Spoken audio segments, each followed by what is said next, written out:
Lumabas na nga ang desisyon sa kaso ni Kian De Los Santos. Ito yung 17 years old na bata na naging biktima ng extrajudicial killings. Guilty ang mga pulis na pumatay sa kanya at naparusahan ng life imprisonment. Nabasa ko ang desisyon. Solid, diretso at very legal. Malinis ang discussion, malinaw ang findings at tama ang conviction. Walang paligoy-ligoy. Pero honestly, I was hoping na sana mas binigyang diin ng Supreme Court na ang nangyari kay Kian ay extrajudicial killing at hindi lang simpleng murder in the technical sense. Kasi hindi lang ito krimen ng tatlong pulis. It was one of the worst results of the supposed war on drugs ni Digong.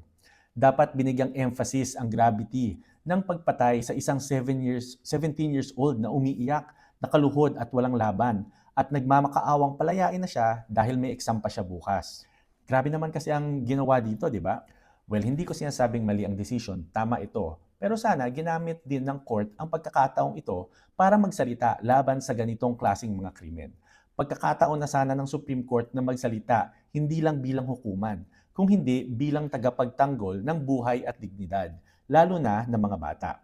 But still, good news pa din tong decision na to. Happy naman ako sa naging decision ng Supreme Court. Kayo ba, anong masasabi niyo dito?